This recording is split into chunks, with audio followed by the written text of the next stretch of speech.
Hi, everyone, and welcome to a special edition of In the Driver's Seat. Today we are on location at NADA in New Orleans. Joining us is Colby McConnell, CEO of Sonic Tools. With over 15 years of experience in sales, customer experience, and operations within the automotive, aftermarket, and distribution industries, Colby is focused on expanding market opportunities and increasing market share across the U.S. Before joining Sonic, Colby led global sales at APR LLC, an industry leader in aftermarket performance products for Porsche, Audi, and Volkswagen. Colby, thanks for joining us. Yes, and thank you, Emma, for the introduction. Yeah, it's great to have you here. So, we're here to discuss Sonic Tools and automotive, but I was surprised, kind of impressed, to find out how established Sonic is also in aviation and manufacturing as well. Yep, absolutely. Yeah, so our business is tools, but what we sell is really productivity, safety, and asset management. So specifically in the aviation space, a lot of employers are seeking us out, not only because of the in the asset management organization, but it comes to safety compliance. Yeah. It comes to tool quality as well, ensuring that I have not only the right tools for the right job, but also there's not going to be a quality issue with the tool, as I'm obviously flying people in airplanes potentially around the world and making sure that the plane takes off properly and arrives safely. Yeah, exactly. I don't know. It just says precision and quality to me, knowing that you're also in the aviation space. I think one of the pressing issues, right now for dealers, probably one of the most pressing issues is the shortage of technicians. And we've talked about this. How does a tool company like Sonic Tools help a dealership with the recruitment of technicians? Yeah, so it's obviously an interesting concept. Yeah. But one of the ways when we worked into the U.S. market space is how do we change the way that we come to market? Because we have competitors that have been in business over 100 years in the U.S. In Europe, it's tools are provided to technicians. The technicians arrive on the job. So for us here, it was kind of arriving at a perfect time in the market here to where there is a shortage, and it's coming in and actually working alongside dealers to change the conversation. Meaning in the interview process, all the way up into actually finding a candidate, how do we change that conversation? Because right now there's a lot of interviews that happen with technicians, and it's kind of a chicken and egg conversation, which is, hey, Emma, I like what you have. What's in your toolbox? Well, I don't have tools because I'm looking to get a job to be able to buy the tools.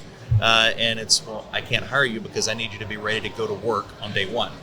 So we're assisting in pulling that question out of the interview process, which is now not only providing an additional layer of recruiting technicians in easier, but it's also kind of controlling the process of post-hiring as well, which is assisting with ensuring that they do have the right tools in the box, ensuring that they're not going into debt within the next 6 to 12 months and coming back and asking for a raise because I just stepped on this tool truck and I had to buy this, and this just to do this job, and now I owe the tool truck this amount of money. So it's changing the conversation really in the interview and recruiting process to where you now as dealership principal, hiring employer can look at the technicians for what you should be looking at individuals for in a recruiting process, which is, are they going to show up on time? Are they going to be a positive influence inside of my culture? Yeah. Is this a person that I want with me long term? And remove a discussion about an asset that can be bought by anyone. Yeah. I mean, given tools are expensive, but removing that from the interview question now qualifies the candidate itself. Yeah. Well, I mean, if that can be a barrier for them, for the actual young technician, you're alleviating something that's, a really, really big deal. And then they can just focus on the job at hand and focus on, learning their craft and grow within a dealer group. The traditional dealership model, like you're saying, where techs bring their own tools is very different than the way Sonic approaches dealers, where dealership supplies the tools. What are the benefits to the dealership if they provide techs the tools they use? Like, how is it from their standpoint? Yeah, and it comes back to kind of like I was saying about changing the conversation. We're now looking at changing the culture of the shop workspace. So what I mean by that is you've got facilities that look at now, obviously with a lot of remodels, new builds, refits. We're looking at more cabinets going into the space. Right. You're seeing a lot of renovation going on to where, the glass wall approach to the service facility now. It's customer facing. It's really. all customer facing now. Right. So if you're doing that with not only the facility itself, we go the extra layer, which is into the toolbox, which is not just a cleanliness and a pretty thing, but it's going into the toolbox now to where it's, hey, I know that these bays are all working on these types of jobs and have the right tools, and now can start going in and doing it, working the same way. We can now judge the work that's happening and not the organization of a technician. Yeah. And it's going into those pieces, as well as going into a situation where you can talk about the culture of, I'm investing in my technicians long term. You see a lot of investing happening in certifications and sending to OE level certification programs, going and getting this.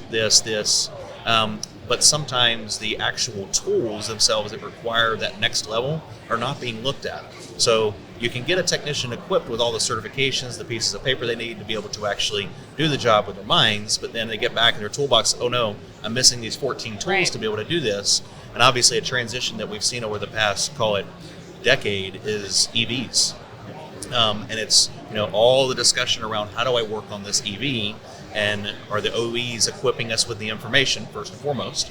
Are they telling us what tools are required, secondly? And then thirdly, how do I even get those tools? Yeah. So it's now taking and looking at the workshop facility in a productive way and saying, okay, I can now scale out over the next 1, 3, 5 years, not only just the facility, but also the approach with each individual technician as well. It's pretty transformative. Let's talk about what makes Sonic Tools different. This is all very different. There are other tool companies that we hear about, Snap-on, Mac, Matco. You see Sonic as more than manufacturing. It's more than the tools. You call yourselves a solutions company, which is really how it's sounding. It's a solution for the techs and the dealers. Why is that? Like, how is Sonic different? Is there a story there? How did it all come to be? Yeah, absolutely. I mean, it started, you mentioned a previous company that I worked for. This actually started where we were there. We were building a new facility. We were adding on, and we were looking at, hiring technicians as well. And this is back in 2010 and 12 when technician shortage was real then as it is now. And we were looking at making an investment into, and this is actually where Sonic came from me, as far as kind of tying the two together post exit of that company, was we found that investing into cabinet solutions, investing into tool solutions, and then also taking it a step further, which makes us different, makes Sonic different, is we don't have tool trucks. There's no disruption happening to your business on a daily, a weekly, or a monthly basis from 1, 2, 3, or potentially even 4 tool trucks pulling on property on a weekly basis, shutting the shop down. So that would be kind of the number one difference, is we're not there to shut down. And secondly is we're approaching this from the problem, which is, all right, Emma, what's the problem inside of your facility? Well, I can't get more repair orders through. Well, why can't you? Well, I need technicians. Okay, well, how are you getting them? How are you ensuring that they're working at the most productive way themselves as well? So it's starting at the problem and going, okay, this is a solution. There's a solution for this. It's not tomorrow that we can fix it. Right. But we can actually scale over time and actually looking at productivity, the bottom line, and how is your technicians, how is their downtime coming into mind when you're looking at your bottom line of the overall P&L. So amazing. I mean, just on that productivity note, and before we go, I want to ask you about the foam system, because this is all about productivity as well. And you sort of told us earlier about, just even dealers, having those customer-facing toolboxes and sort of equipping it in a way that, not only works but looks good, organized, know where everything is. Using Sonic Tools and the foam system that is sort of all, the core of this, helps technicians be 20% more productive. That's a big number. How did you come up with the 20% productivity number? It's great. Yeah, so entering into the U.S. market, obviously we had some We had some battles, not necessarily in the automotive space, but it was in more other spaces because the foam system at the time was, I wouldn't say it wasn't revolutionary, but it was we're the only company that's providing the full package. To where it's easy, off the shelf, you could buy today, and it can arrive 3 days later situation. So what we've done is we've actually done with an outside industrial engineering group a time study on our foam system versus a just traditional storage method that a technician would utilize, and take and do complete time studies around that, and it's based on retrieval and return of the toolbox. Right. So it's basically taking the toolbox itself and creating muscle memory. I know exactly where every tool is going to be every time I go to the box. I can close my eyes. I could ask Emma to go. You could do it with your eyes closed. Yeah, probably. you can do it with your eyes closed, of understanding I know where it is every single time because it goes back in the exact same spot. And at the end of the day, I can take 1 minute to inventory the entire toolbox, if that, and I know that I'm ready to go to work the next day. So this specifically comes in mainly, as you can imagine, in manufacturing, and then bleeding into aviation, and then bleeding into automotive for us, all three together, because in manufacturing, downtime could be $60,000 a minute. And you start to do calculations and you start to say, okay, what does downtime look like? And then we take that, bleed it over into aviation, where it's not just downtime, it's on-time departures. Yeah. And is that plane getting back out the door on time? And then for us in automotive, it's how many repair orders can you process through your facility? You just built this wonderful facility, which is 40 service bays. You have 40 technicians. You got 300 customers a day. Can you get 300 through a day? Is everyone working at the optimized level to get it to where you can open the door, close the door, 300 come through in a day, and you can repeat that every day? It's fantastic. So, muscle memory. Yeah, and I can see it's more than tools. It is like the Sonic Tools way, because that is now you're going to be trained, like you said, muscle memory. You can almost, that's what you're always going to want to use forever, because you're always going to have, well, this goes here, that goes there, and they're also great tools.